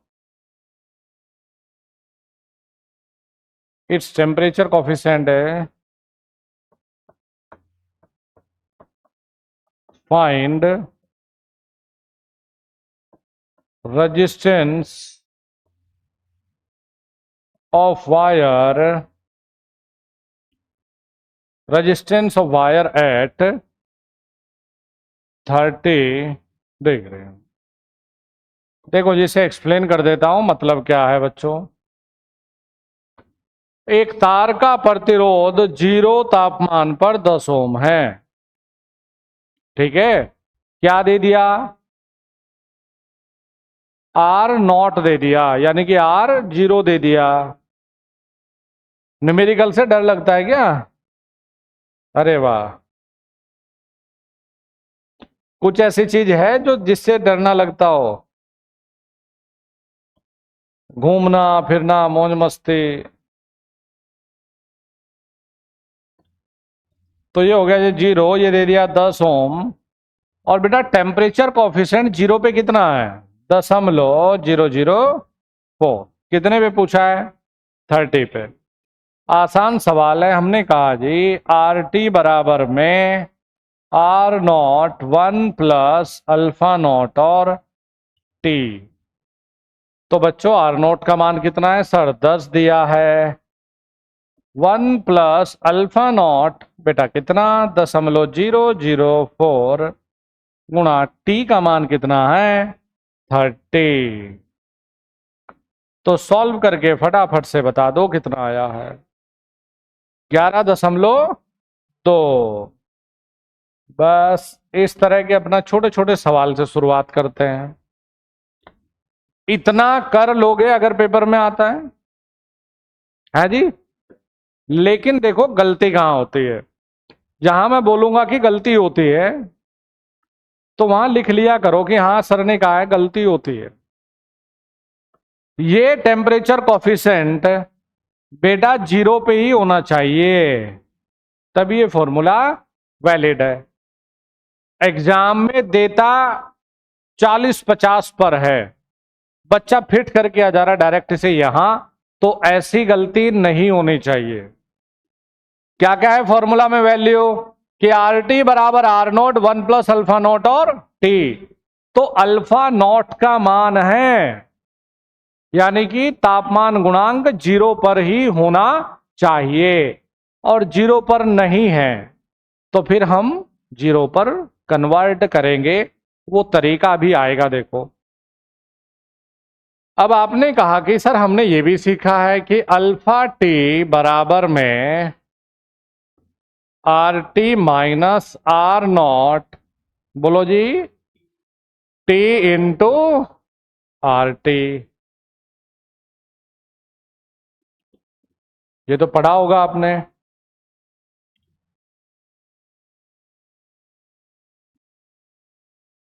तो बच्चों एक बात बताइए जरा कि अल्फा टी बराबर में ये जो आर टी है, इस आर टी का मान क्या है? हाँ तो यहां रख ले बेटा इसे आर नॉट प्लस में आर नॉट अल्फा नॉट और टी। ये जो मान है आर टी का यहां रख लेते हैं, और माइनस के आर 0 बटे में टी इंटू आर टी का मान कितना है दोस्त? आर नॉट प्लस में अल्फा नॉट टी और आर नॉट। अरे यही तो होगा। अच्छा तो बेटा आर नोट से तो आर नोट गया, यहां हमें क्या मिला कि अल्फा टी बराबर में आर नॉट अल्फा नॉट और टी अपॉन में टी आर नॉट प्लस में आर नॉट अल्फा नॉट और टी। बेटा टी से टी कट गया, ये टी से टी गायब। तो अल्फा टी बराबर में आर नॉट अल्फा नॉट बटे आर नॉट कॉमन ले लें तो 1 प्लस अल्फा नॉट और टी। तो बच्चों ये गायब हो गया। तो हमें क्या मिला? अल्फा टी बराबर में alpha not 1 plus alpha naught और टी। हमें मिला जी ये, मिल गया सूत्र। एक तापमान से दूसरे तापमान या 0 पर अगर आपको नहीं दिया तो इस सूत्र का इस्तेमाल करके आप कैलकुलेट कर सकते हो। चलिए अभी जो पूरी व्यवस्था हमने सीखी है बेटा, ये हम लोग पढ़ रहे हैं देखिए कंडक्टर के लिए, यानी कि चालक के लिए, चालक पदार्थ के लिए। चालक पदार्थ वो पदार्थ होते हैं जिनमें धारा बह जाती है, कुचालक वो होते हैं जिसमें नहीं बहती। इंसुलेटर आप बोलते हो।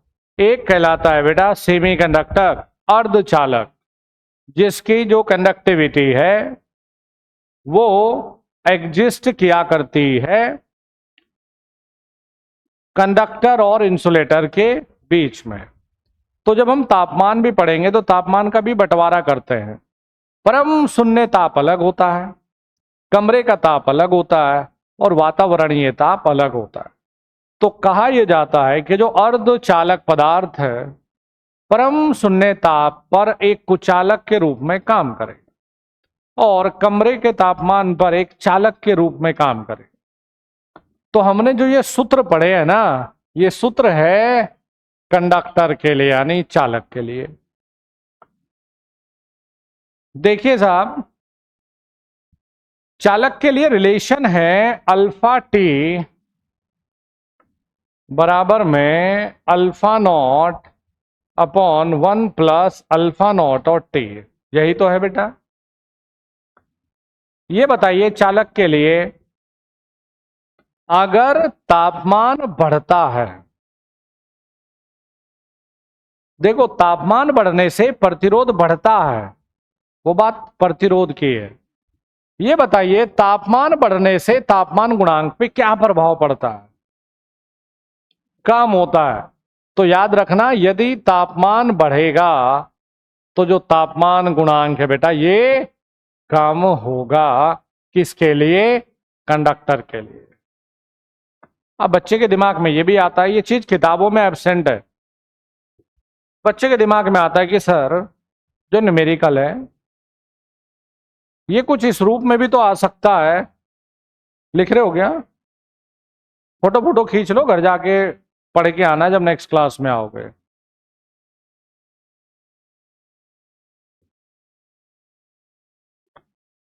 इसके भी खींचो फोटो।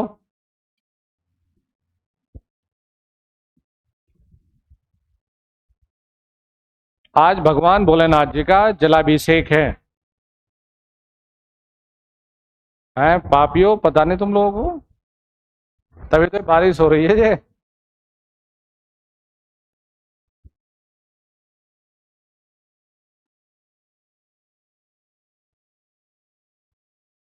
तो कावड़ लेने जाते हैं, कावड़ देखिए ना, समझते होंगे। हाँ, क्योंकि हिंदुस्तान ही तो है। तो वो हरिद्वार से संगम से जल लाकर अपने यहाँ जहाँ भी मन्नत वगैरह मांगते हैं भोलेनाथ जी के मंदिर में शिवलिंग पे जलाभिषेक करते हैं। वैसे जो ओरिजिनल सावन की शुरुआत है वो आज से हुई है।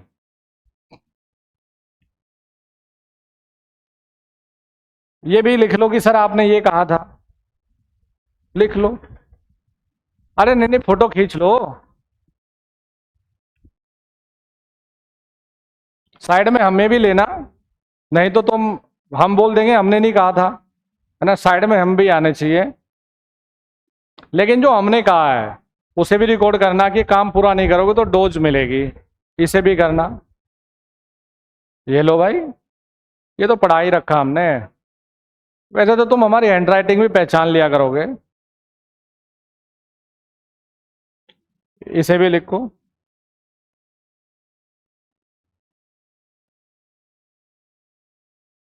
चलो जी, अब इसी बात पे एक बढ़िया सा सवाल करो आप लोग। सूत्र याद है? आर डी बराबर R naught one plus alpha naught T. पक्का सवाल कर लोगे इस पे?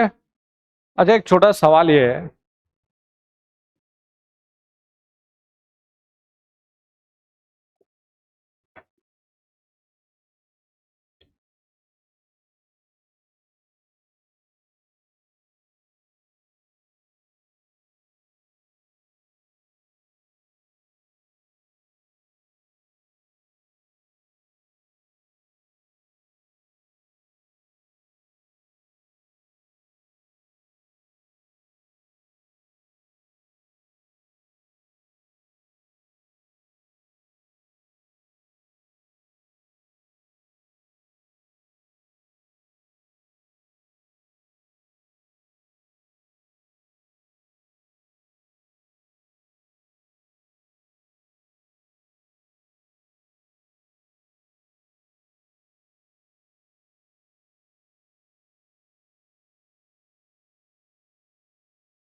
चलो आसान ही दिया है सवाल, उत्तर बताइएगा।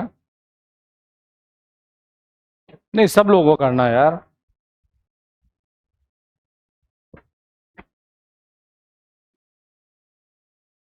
एक, अरे मैंने रेजिस्टेंस पूछा है बेटा, जो शॉर्टकट तो बता रहा हूँ वो भी मैंने ही पढ़ा रखा, ठीक है, लेकिन वो प्रतिरोध पूछा मैंने। अरे यार, एक 30 पे पूछा, 40 पे पूछा, आंसर करो।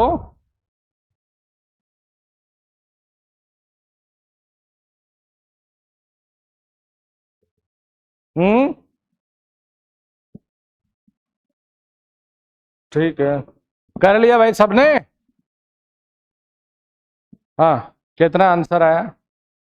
नहीं किया? अबे आर टी बराबर फॉर्मूला लिखाया है ना, कर दो।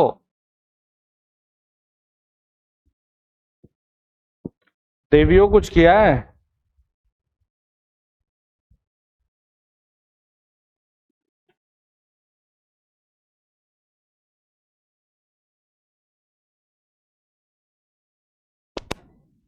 ये कर क्या रहे भाई?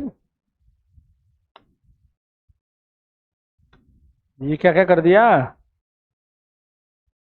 अबे जालिम, मैंने कहा find resistance of wire eight 40। मैंने टेम्परेचर कोफिशिएंट तो पूछा ही नहीं है। 12.8 और लास्ट में ओहो, तुम लड़ाई मत करो। Option A 14। कितने लोग? ए, काफी संख्या है। बी कोई और ऑप्शन? ए, किसी ने 12.8 ही बोला है। 12 चलो कुछ, एक भाई ने ये भी कहा। और भी है कोई? है? अबे बाकी लोग क्या कर रहे? आर टी बराबर आर नोट, ये फॉर्मूला लिखा है ना, तो मान लगाना यार। 30 की जगह 40 है। हाँ रमेश जी, कितना? चलो चलो चलो चलो चलो ये है। Option C is there, very good. 11 point, शायद ये भी गलत। ऑप्शन डी है कोई? ऑप्शन डी, ये भाई बताएगा कुछ। 14 हो गया, वो तो गलत है यार। अच्छा ये बोलो, ये जो फाइबर है, ये इंसुलेटर या कंडक्टर है जी? इंसुलेटर है। गुड। सूत्र होता है इंसुलेटर के लिए आर टी बराबर R naught 1 minus alpha naught और टी।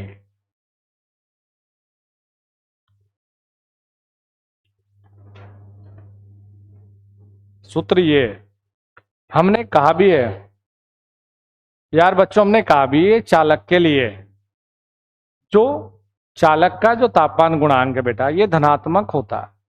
तो तापमान बढ़ने के साथ प्रतिरोध बढ़ेगा। लेकिन फाइबर एक कुचालक है, तापमान बढ़ने के साथ प्रतिरोध गिरेगा, घटेगा। तो फाइबर एक कुचालक होता है। इसीलिए बेटा ये जो सूत्र है, ये होता है आर टी बराबर R naught 1 minus alpha naught और टी।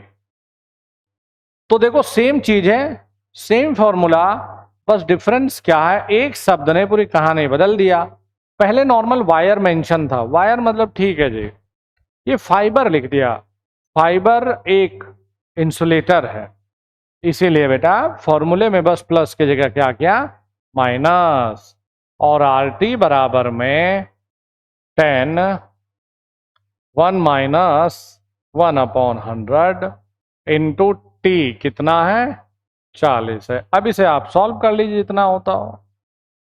बताइए जी कितना है?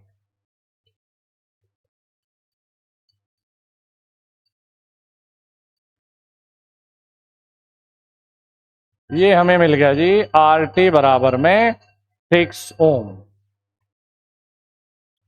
अरे 100 उधर चला गया, 100 में से 40 गए तो सीधे सीधे हाँ 60/100 10 6 आएगा। उत्तर तो ये था। इसीलिए देखो यार, किताब छापना अलग होता है। ये सेमीकंडक्टर के लिए भी नेगेटिव, नेगेटिव टेम्परेचर कॉफिशिएंट है ना सेमीकंडक्टर का। तो बस इसमें क्या देखना है, ये इंपॉर्टेंट रहेगा बेटा, इस पे ध्यान देने की जरूरत है जी। ये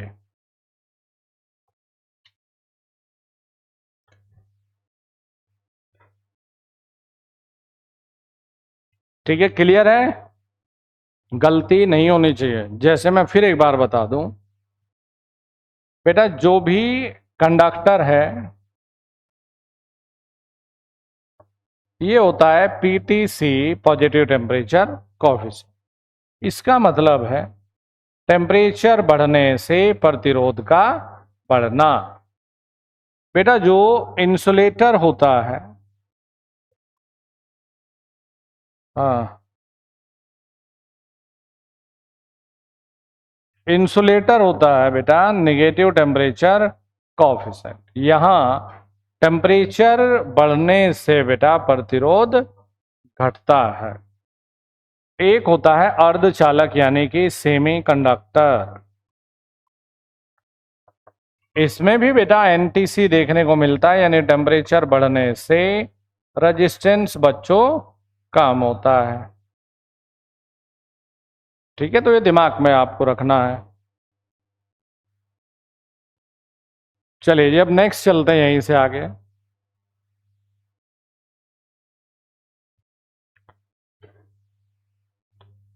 ये हमारा सेम कहानी है जी, टेम्परेचर।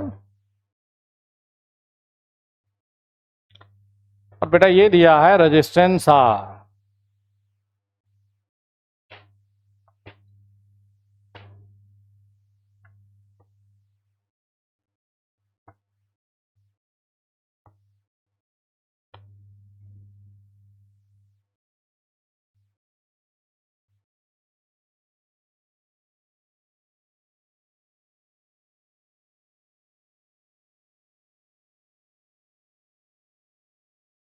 देखो जी, ये लाइन दी है बेटा हमें, ये डिनोट कर रहा है T1, और बच्चों ये डिनोट कर रहा है जी T2।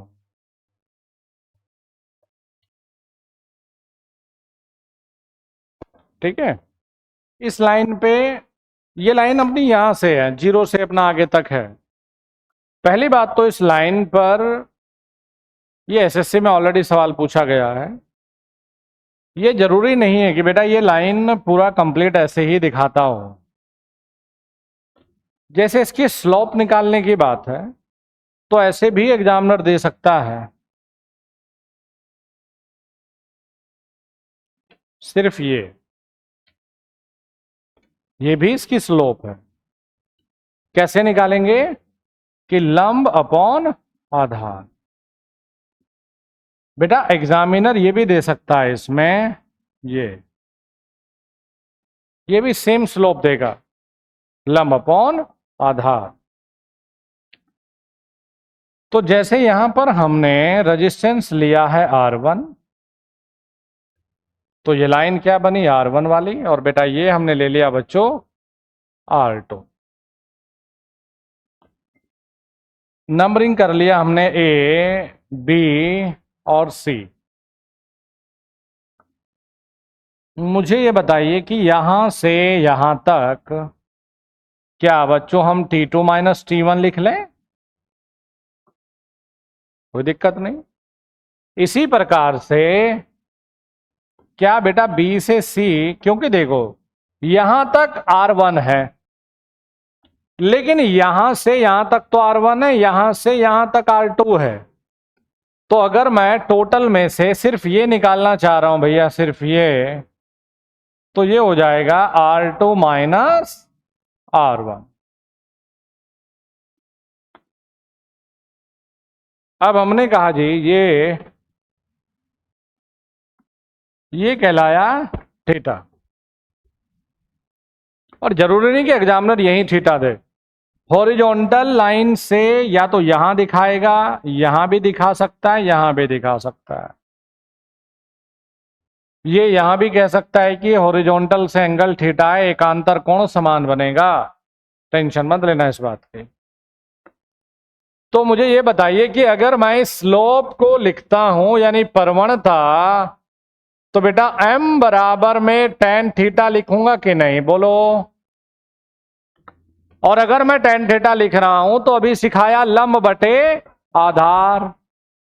तो इस त्रिभुज के लिए बेटा जो आपने ये त्रिभुज दिखाया है, इसके लिए लंब कौन सा हो गया जी, कोण के सामने वाली जो लाइन है वो लंब कहलाती है। ठीक है भाई, और ये जिसके साथ कोण बनाया जाता है ये आधार कहलाता है।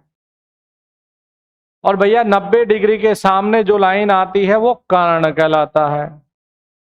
तो हमने कहा जी लंब अपॉन आधार यानी बी सी बटे ए बी। बेटा बी से सी तक कितना दिया है? Yes, R2 minus R1। और बेटा T2 माइनस T1। ये बताइए स्लोप क्या दर्शाता है? क्षैतिज से झुकाव तो ठीक है, ये लाइन क्या कह रही है? जो पहले था वही मीनिंग अब है क्या? तापमान परिवर्तन के साथ प्रतिरोध परिवर्तन, यही तो है। चलिए जी, हमें ये स्लोप मिल गया, हमें ये स्लोप मिला जी।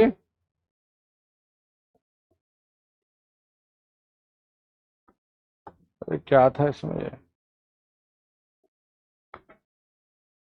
ये जी, तो क्या आप ये अल्फा 2 और ये अल्फा 1 लिख लें? अल्फा 1 ये बताओ कितने टेम्परेचर पर लिख रहे हो? T1 पर। और T1 पे ओरिजिनल क्या है? R1 है। तो हमने कहा देखिए अल्फा 1 बराबर में स्लोप बटे R1। अच्छा जी, स्लोप कितनी हो गई साहब? R2 माइनस R1 बटे T2 minus T1 into R1। ये लिख सकते हो। अब जरा इसे हम सॉल्व करके देख लेते हैं भाई। बेटा alpha 1 T2 minus T1 R1 बराबर में R2 माइनस, यहां नीचे से इधर लेकर गए गुणा कर लिया, alpha 1 T2 minus T1 R1 plus में R1 बराबर R2। तो हमने बेटा यहां R2 ले लिया कॉमन, वो सॉरी R2 बराबर यहां कॉमन ले लिया R1। तो बेटा R1 यहां कॉमन तो 1 plus alpha 1 T2 minus T1। ये मिला जी हमें एक और शानदार सा फॉर्मूला। एक बार देखो हमने कैसे क्या किया इसमें। एक फॉर्मूला है RT बराबर R0, यानी सीधी बात यह है कि RT बराबर R0 1 plus alpha naught T हमें सीधे सीधे ये दर्शाता है कि अगर हमें 0 पर प्रतिरोध दे दें तो हम किसी अन्य तापमान पर ढाल सकते हैं, या फिर अगर हमें किसी अन्य तापमान पर प्रतिरोध दे दे तो हम 0 पर भी निकाल सकते हैं।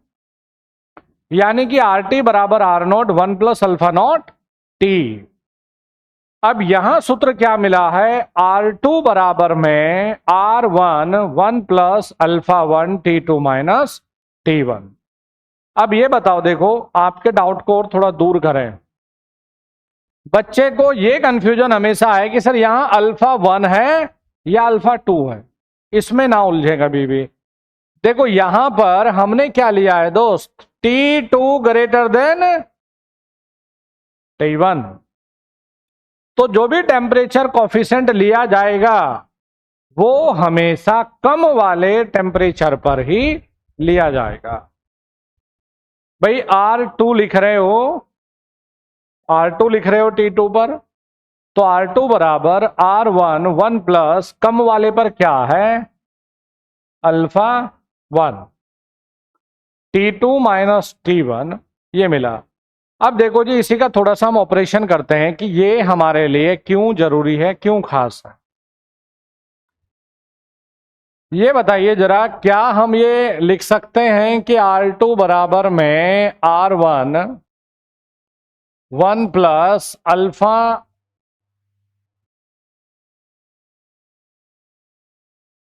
अल्फा 1 T2 माइनस T1, बेटा क्या इसे हम R2/R1 बराबर में 1 प्लस α1 T2 माइनस T1 कर लें? ठीक है। अच्छा,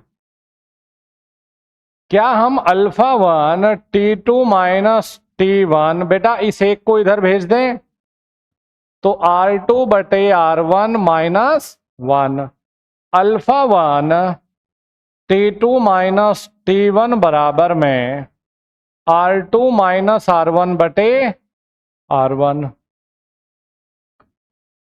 मुझे ये बताइए कि R2 माइनस R1/R1 ये मिला हमें। अब यहां से α1 अगर मुझे दे दिया जाए या निकालता हूं R2 माइनस R1 गुणा T2 minus T1।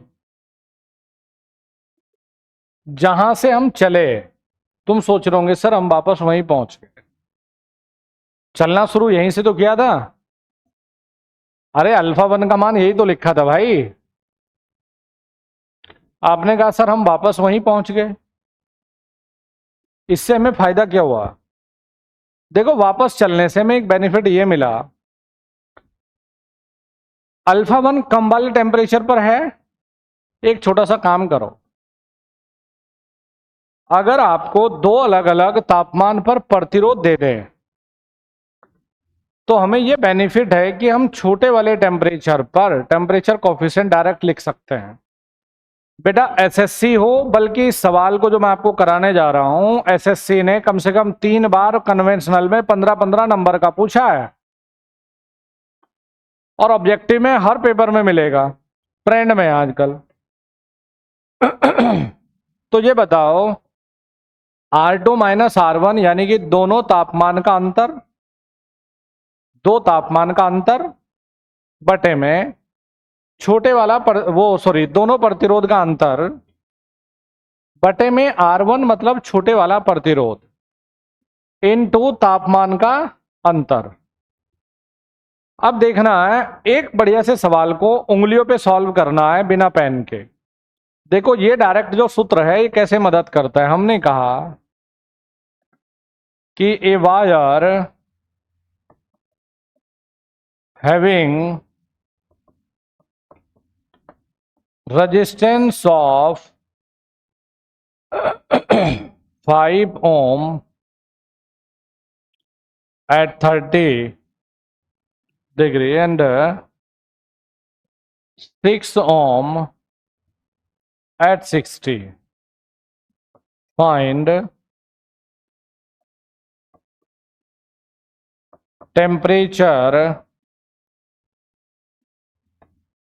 temperature coefficient at temperature। बेटा एक तार का प्रतिरोध 30 पर 5 है